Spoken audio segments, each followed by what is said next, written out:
E aí galera, eu sou o Luiz. E eu sou a Ana. E nós fazemos parte do canal Caixa Nerd. E nós vimos Doutor Estranho. E o que a gente achou do filme? Legal. Bem louco, empolgante. Vale dizer que a gente vai comentar alguns spoilers moderados do filme. Então a gente aconselha que se você não assistiu o filme ainda, que você pare de ver o vídeo e volte depois, porque talvez isso atrapalhe a tua experiência ou mesmo a tua opinião sobre o filme, né? A gente quer analisar alguns pontos específicos mesmo dele. Desde quando eu era pirralho e eu vi pela primeira vez um quadrinho do Doutor Estranho, realmente ele soou, com o perdão do trocadilho, um personagem esquisito, um personagem estranho, né? Eu olhei assim, nossa, o que é esse velho aí pagando de super-herói com essa capa voadora e tal?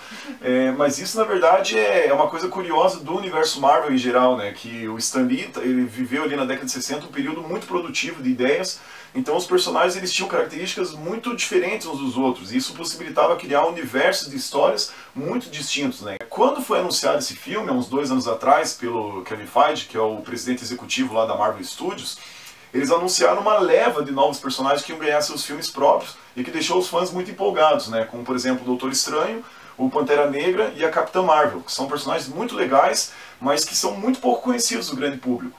Então, quando ele fez esse anúncio, uma coisa que me preocupou foi o seguinte: como você vai fazer para apresentar esses personagens, que são menos conhecidos do que Capitão América, Homem de Ferro, etc., para o grande público, sem recorrer a histórias de origem?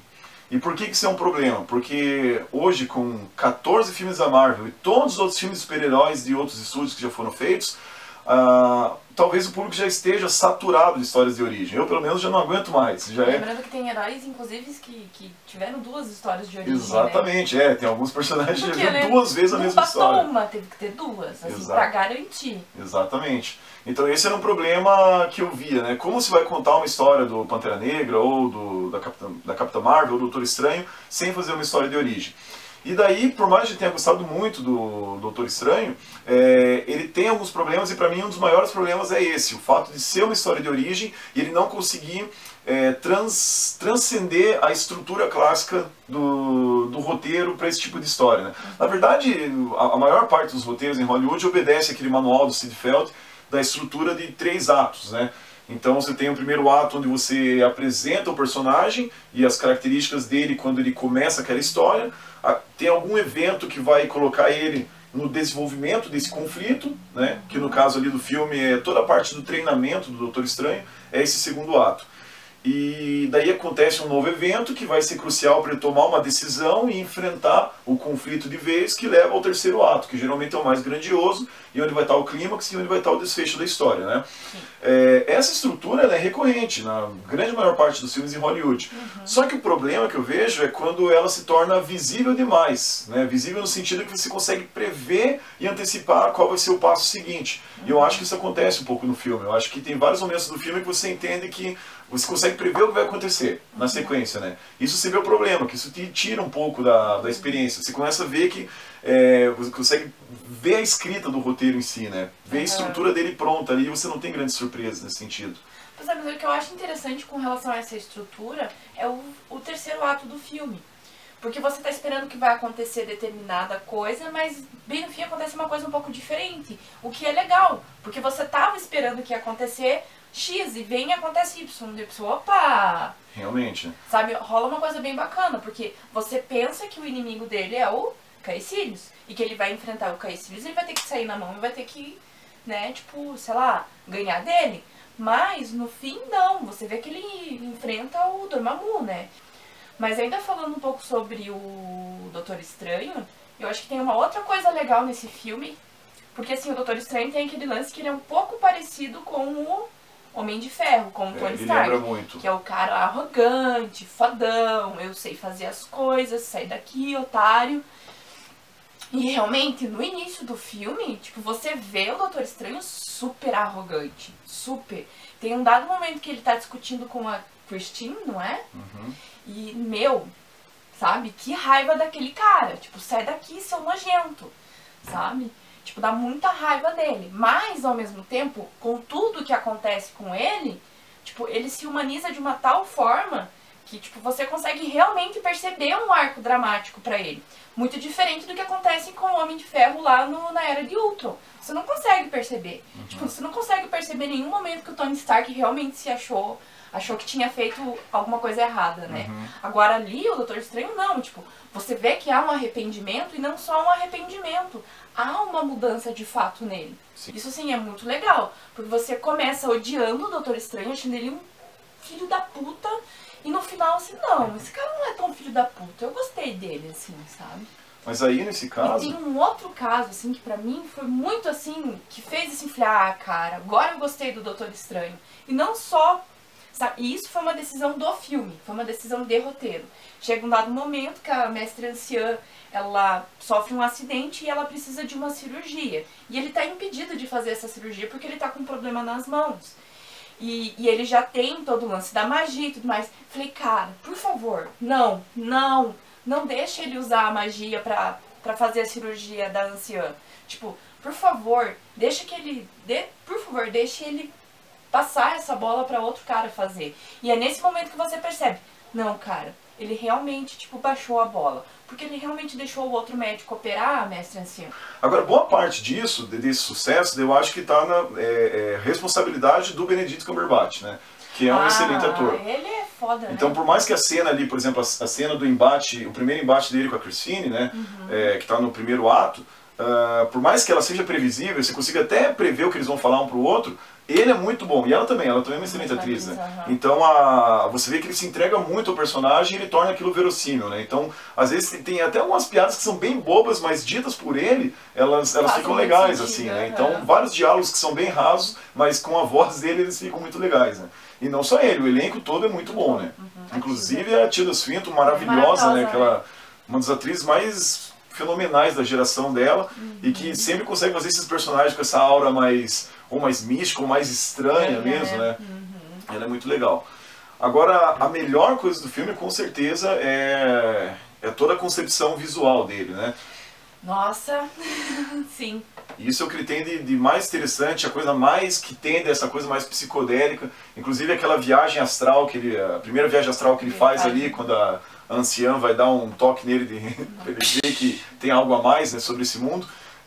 Tem alguns trechos ali que lembram, inclusive, a passagem clássica do 2001, Odisseia no Espaço, quando acontece algo semelhante. E ela é toda esquisita, toda cheia de cores, toda umas soluções visuais muito legais, como aquela das mãozinhas, assim, né? Quem já viu vai lembrar do que a gente está falando.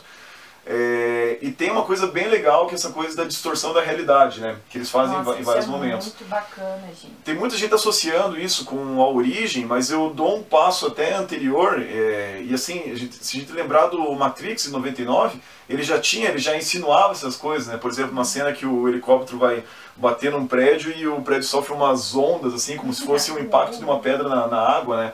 E várias outras cenas, mas enfim. E a origem, ela ampliou esse conceito realmente, com aquelas cenas daqueles prédios que começam a se dobrar e etc. E até no caso da origem, eles dizem que a inspiração deles foi o Escher, né? Um artista famoso por fazer essas construções. É muito massa, com perspectiva e tudo mais. Perspectiva e umas coisas que parecem construções infinitas, né? A famosa escada que você não sabe onde ela começa e onde ela termina. E com certeza foi uma inspiração para eles também, né? E além disso, tem aquela coisa que você falou das formações fractais, né? Gente, isso é muito massa, porque ali na primeira luta da mestre anciã com o Caecilius, que é como começa o filme também, tem um lance de que as janelas, as portas, elas vão se modificando, se encaixando como se fosse uma... Não só um Lego, mas uma coisa constante e de forma harmoniosa, entendeu? Não é nada meio torto, esquisito, não, é tudo harmonioso. Então fica muito bacana, porque aquilo vai se recriando. Então não é só uma distorção, ela é uma recriação daquilo ali também. E parece orgânica, porque ela não para, né? Aquelas formas vão se proliferando e elas não param mais. Parece que aquilo ganha uma vida própria, então é muito bacana. Eu gostei muito disso, na verdade, assim.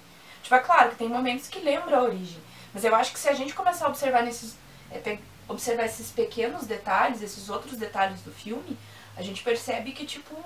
Mas ele vai mais longe até do que ele pega as ideias da origem e amplia elas muito mais, né? Agora, por outro lado, a fotografia às vezes aproveita isso muito bem, às vezes não tão bem assim. Por exemplo, o momento em que isso é bem fotografado, eu acho que nesse momento que pela primeira vez a mestre anciã vai fazer isso, que ela faz esse movimento com o dedo e a câmera faz um movimento espelhado ao contrário. Então você faz uma coisa...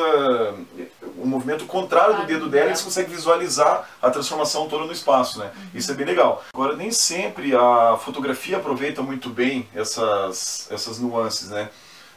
Por exemplo, na cena de ação que acontece dentro do Sanctum, a primeira cena de ação do Doutor Estranho, quando o Caecilius aparece, a gente vê que começa algumas modificações no ambiente, uns movimentos bem rápidos, alguns personagens andando pelas paredes e tudo mais, só que a câmera está muito próxima dos personagens, e só depois ela vai distanciando. E geralmente, para esse tipo de ação, é ideal fazer o contrário, você começar com planos mais abertos e ir se aproximando gradativamente deles para o impacto emocional até da ação ser mais interessante, né? Agora, outros momentos, quando a ação vai para a rua, por exemplo, daí começa toda a transformação do ambiente todo, daí é muito legal porque a câmera vai mudando o eixo dela, e quando você percebe, você está meio que dobrando o pescoço para acompanhar o eixo junto, assim, né? Aquilo é bem legal. Até eu reparei que aconteceu comigo, com você também, quando a gente terminou de ver o filme, e a gente foi para a escada rolante, a gente ficou uns 3 segundos assim, tentando entender qual que estava indo e qual que estava voltando. Então, é verdade, gente, é verdade. Então desnorteado que você sai do filme, assim, né? Isso é uma coisa legal. Então, e também tem o problema do Caecilius, né? Porque esse é um personagem que ele tá ali, você até meio que entende as motivações dele e tudo mais, mas, poxa, seria bacana, talvez, explicar um pouco quem é esse cara, da onde ele veio, firmar mesmo da onde surgiram essas motivações, por que ele tá fazendo isso, sabe? Porque eu gostei da caracterização dele. Tá muito legal. Eu achei muito Aquela massa. maquiagem craquelada no olho dele é muito legal. Tá muito legal aquilo, gente. Mas ele, enquanto personagem, ele passa muito batidão, assim, sabe? Você não entende as motivações dele. E o que a gente sabe sobre ele é falado, não é mostrado, que é outro problema grave do filme, né? O filme tem muito diálogo expositivo, e que é, né, uma regra pétrea do cinema, quando se pode mostrar, não diga, né? E, então ele tem a clássica cena do vilão que fica explicando o plano, né? Isso é bem... Isso é meio chato. E essa questão da exposição, você vê, por exemplo, tem um bom e um mau exemplo também, né? A questão da dimensão espelhada. Aquilo não precisava ser explicado. Você poderia mostrar eles lutando naquele ambiente, por exemplo, naquelas cenas de magia e tudo mais, corta, mostra a rua com os personagens humanos vivendo normalmente, sem perceber. Sim, corta o som, né? É um recurso bem fácil que existiam recursos visuais e sonoros para você mostrar a diferença da dimensão espelhada e a nossa realidade. E eles têm que ficar explicando isso, né? Mais uma vez, inclusive. Um momento bom é, por exemplo, quando ele aprende a usar o olho da Agamotto e faz aquela magia do tempo com a maçã. Cara, não explica. Visualmente você entende o que ele está fazendo, né? Então aquilo poderia acontecer mais ao longo do filme, né? E isso foi outra coisa que eu gostei também. Porque assim, explica o porquê que ele consegue enfrentar o Dormammu no final. Sim. Tipo, não é uma coisa, nossa, eu tive uma ideia aleatória aqui e eu vou enfrentar o Dormammu. Não, é a partir disso. Então tá explicado no filme. Faz sentido. As regras foram dadas e, tipo, ele vai conseguir. E o que eu acho legal também dele ter feito essa magia e ter aprendido como lidar com ela, é que aí no final ele tem essa sacada, ele consegue, tipo, raciocinar pra enfrentar. Tipo, não é uma coisa só de porradaria e magias. Isso é muito muitas legal. magias pro ar e ok, beleza, acabou. Esse momento foi o que mais surpreendeu no filme, assim, que eu estava imaginando um show de luzes e magia, na verdade não, é uma estratégia de inteligência, na verdade, e que usa esse tema do filme, né, um tema da temporalidade. E é uma pena, no final das contas, que a narrativa não brinque com isso, né? Se o tema do filme é mortalidade e tempo, seria muito legal se a estrutura do roteiro brincasse com essa coisa do tempo, talvez indo e voltando do presente para o passado, para modificar um pouco dessa estrutura, né? Sim. Então acho que é isso, espero que vocês tenham gostado e até a próxima. Tchau.